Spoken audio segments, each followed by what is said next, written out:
आज भले ही कुछ लोगों ने उस दक्षिण भारत के उस परिवेश को बिगाड़ दिया हो, लेकिन अगर आप देखना चाहें तो कर्म कांड की और पूजा की पद्धति दक्षिण भारत में देखने योग्य है। उनके मुख से जब श्री सूक्त आदि या उपनिषदों के वो श्रृंखला वेदों के मंत्र निकलते हैं, मैं कहूंगी अगर आपने सुना होगा तो आपके ये रोम खड़े हो जाएंगे। इतनी तेजी से असर करते हैं उनके मुख से बोले हो, क्या स्वर लहरी से वो उस चीज को बोलते हैं। तो बड़े बड़े प्राकांड विद्वान दक्षिण भारत की भूमि ने दिए इस धरा को, चाहे वो निम्बार्काचार्य रहे हों, निम्बार्क संप्रदाय के बल्लवाचार्य रहे हों, पुष्टि संप्रदाय के रामानंदाचार्य रहे हों, या विष्णु स्वामी हों, या और भी जितने जितने संप्रदाय के संत रहे, संस्थापक रहे, वो सभी दक्षिण भारत के थे, जिन्होंने पूरे विश्व भर में हरि भक्ति का, क्योंकि जिस समय यहाँ धर्म परिवर्तन की चीज़ें चल रही थीं, कहते हैं एक समय ऐसा था, इतिहास बताते हैं कि आधे से ज़्यादा लोग बौद्ध हो गए थे, हिंदू धर्म प्राय विलुप्त होने की कागार पर था। तब आदि गुरु शंकराचार्य जी हुए, जिन्होंने चारों दिशाओं में क्या किया, पीठों का निर्माण किया, और हिंदू धर्म को लोगों ने तिरस्कार कर दिया था, नकार दिया था। क्योंकि कहते हैं ना, जब किसी चीज़ के महत्व को नहीं पता होता तो हमारे मन को परिवर्तन होने में देर नहीं लगती, लेकिन जिस चीज़ की जड़ को आप पहचान लेते हैं तो वहाँ से आप छूट नहीं सकते। इसलिए संप्रदाय किस लिए बनी, जड़ को पहचानने के लिए बनाई गई। जब जब आक्रमण हुए और लोग दिशा से बिखर गए, गलत दिशा पर जाने लगे, तब तब इस धरा पर संतों ने अवतार लिए और दिशा देने के लिए फिर अलग अलग हर एक समय में एक संप्रदाय का निर्माण हुआ, उस चीज को दिशा देने के लिए। तो आदि गुरु शंकराचार्य आए, तो शंकराचार्य जी महाराज ने क्या किया, चारों भारत के चारों कोनों पर पीठ का निर्माण कर दिया, जिससे ये जो हिंदू धर्म था, ये सनातन धर्म था, ये विलुप्त ना हो जाए। देखिए, बौद्ध धर्म, कोई धर्म बुरा नहीं होता, एक बात मैं आपको बता दूं, कहीं ना कहीं उसको गलत ढंग से बताने वाले लोग गलत हो सकते हैं। आज हमने बात जब हम अब धर्म की करते हैं तो हमारे मन में बस ये जो हमने बनाए हैं, ये हमारे मन में चलते हैं कि ये सिख, ये ईसाई, ये इस्लाम से, ये हिंदू है, ये जैन है, ये बुद्ध है, पर धर्म इसका मतलब नहीं है। हमारे तो उपनिषदों में यहाँ तक कहा गया है, आप ईश्वर को ना माने, लेकिन धर्म को तो आपको मानना पड़ेगा। ईश्वर को मानना धर्म नहीं है, ये तो कहते हीनता वाली भावना है कि आप ये कहें कि धार्मिक वही है जो ईश्वर को मानता है। नहीं, धार्मिक वो है जिसके पास मौलिक सिद्धांत उसके जीवन में हैं, उसे पता है कि किन कर्तव्यों का पालन करना चाहिए, जिससे हमारा समाज का और राष्ट्र का अहित ना हो, उसे कहते हैं धर्म। धर्म का मतलब हिंदू मुस्लिम और ये सब नहीं होता। धर्म का मतलब है धार्यते इति धर्मः, जो धारण करने योग्य है वो धर्म है। धर्म का अर्थ है कि हमारा व्यवहार मनुष्यों के साथ कैसा है, कैसा है हमारा मनुष्यों के जैसा। हम प्रेम बड़ा करते हैं, लेकिन बड़े बड़े योजनाएं बनाते हैं किसी को नीचा गिराने के लिए, बड़ी बड़ी योजनाएं बनती, किसी को उठते हुए देख नहीं सकते, उनको बड़ा उल्टा सीधा बोलने के लिए बस तैयार रहते हैं, बस बोलना है, अपने तीखे बाण छोड़ने, बस काम तमाम कर देना। कुछ कर नहीं सकते तो बोल बोल करके परेशान करना चाहते हैं।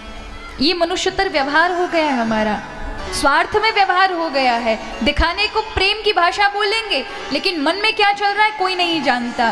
पहले के असुर कम से कम दिखते थे कि ये खा जाएगा, इसके बड़े बड़े दांत हैं, बड़े बड़े हाथ हैं और ये इतना बड़ा दिखता है। आज के वाले असुर तो दिखते नहीं है महाराज, बड़े शालीनता वाले होते हैं, लेकिन अंदर कब उनका राक्षस पैदा हो जाए, कब आपकी शामत आ जाए, कोई पता नहीं रहता। तो मनुष्य का मनुष्य के प्रति कैसा व्यवहार हो कि एक मनुष्य को आपके से खतरा ना हो, आपसे उसे परेशानी ना हो, आपसे कहीं उसका अहित ना हो जाए, यह है धर्म। मनुष्य का मनुष्यतर प्राणी के साथ कैसा व्यवहार होना चाहिए। मनुष्यतर प्राणी माने ये जीव जंतु जो आपकी सृष्टि में रहते हैं, उनके प्रति आपका कैसा व्यवहार है। कि कोई जानवर देखो और आपने मार डाला, कई लोग होते हैं मांस आदि का भक्षण करते हैं, जीवों की हत्या कर देते हैं, ये गलत है। जब आप किसी को प्राण नहीं दे सकते तो किसी के प्राण लेने का आपको कोई अधिकार नहीं बनता। अगर आप गलत कार्य करेंगे तो याद रखिए आपका प्रारब्ध बनता जा रहा है और वो आपको कहीं ना कहीं किसी रूप में मिल ही जाएगा। अब नहीं तो 2 साल बाद, 2 साल बाद नहीं तो 10 साल बाद, 10 साल बाद नहीं तो 50 साल बाद भोगना अवश्य है आपको, अगर आप गलत कार्य करते हैं। याद रखिए ये चीज़ें दिखाई नहीं देती। अगर आपने किसी के साथ गलत व्यवहार भी कर दिया है तो वो आपका प्रारब्ध लिख चुका है, वो रिटर्न में वापिस होगा। जैसे एक आपने गेंद फेंकी, तेजी से फेंकी तो तुरंत रिटर्न में वापिस हो जाएगी। होता है ना, कभी किसी भक्त का अपराध कर देते हैं, कभी ऐसे सच्चे दिल आत्मा वाले व्यक्ति का अपराध कर देते हैं ना, तत्काल परिणाम मिलता है कि आपने उसके साथ गलत व्यवहार किया, गलत चीज़ें की और तुरंत उसका तो आपको पता चल जाता है कि इस गलती का नतीजा है। लेकिन कभी कभी कुछ ऐसे कार्य आप कर देते हैं जिनका रिटर्न 1 साल बाद आता है, किसी का 10 साल बाद आता है, किसी का 80 साल बाद लौट कर आता है, और आपकी बुद्धि में वो किए गए अपराध का बिल्कुल भी ध्यान नहीं रहता कि आपने उस परिणाम का ये नतीजा है। हम कहते हैं भगवान ने फालतू हमको ये दुख दे दिया, पर ये नहीं पता ये हमारे किए गए कार्यों का नतीजा है। क्योंकि कोई भी चीज़ हम खुद करते हैं उसके परिणाम में ही हमको मिलती है, भगवान नहीं देते। इस बात पर हमेशा शास्त्र भी कहते हैं और व्यक्तियों के, महापुरुषों के अनुभव भी हैं कि जो आपने गलत कर दिया है या गलत कर रहे हैं तो उसका परिणाम आपको रिटर्न में मिलेगा, वापस होगा ही होगा। हाल में हो जाता तो लोगों को पता चल जाता है, लेकिन जब कुछ समय व्यतीत हो जाता तो बुद्धि में वो अपराध जो किया है उसके बारे में पता ही नहीं रहता, और जब वो भोगने पड़ते हैं तब हम सोचते हैं हमने तो कभी कुछ गलत किया ही नहीं है और परिणाम हमको ऐसा मिल रहा है। आपने किया है, कहते हैं ना, थप्पड़ अगर मारा जाता है ना तो ऐसा नहीं है कि गाल पर लगेगा, नहीं लगता है, हाथ उठा और पड़ा तो लगेगा। उसी प्रकार आपने अगर एक कर्म कर दिया है तो वो दर्द की तरह आपको आना ही आना है, उसे नहीं रोक सकता कोई। हाँ, ये है भगवत भक्ति और आपका पश्चाताप आपका बचाव कर सकता है, लेकिन उन चीज़ों को रोक नहीं सकते। शास्त्रों में कहीं भी ये नहीं कहा कि आपके दुखों को प्रभु दूर कर देंगे। जैसे कार्य कर दिए वैसा भविष्य बनता जा रहा है, और जब मर जाएंगे तो जैसे कर्म किए उसके, वो कहते हैं ना, एक होता है पुण्य का घड़ा, एक होता है पाप का घड़ा। कभी कभी लोग गलत काम करते जाते हैं ना तो लोग कहते हैं ये गलत काम कर रहा है, इसको कुछ कोई दंड ही नहीं दे रहा, कैसा भगवान है।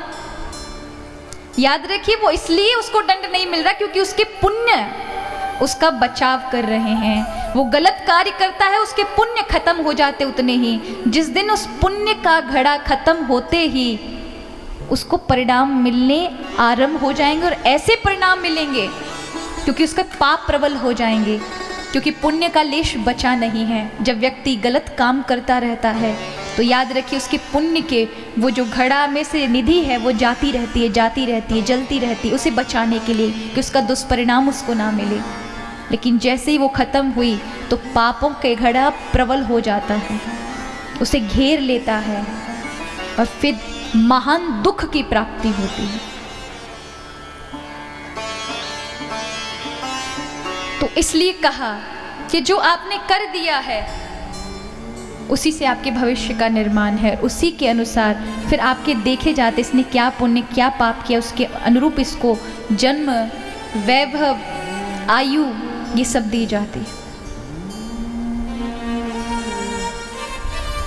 इसलिए हमेशा हमारे द्वारा ये मनुष्यतर सृष्टि है, जीव जंतु है, इनके प्रति गलत व्यवहार ना रखें। सब्सक्राइब करें टोटल भक्ति को।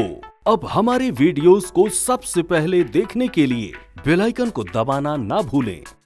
इस वीडियो को लाइक और शेयर जरूर करें। आप हमारे चैनल को सब्सक्राइब भी कर सकते हैं।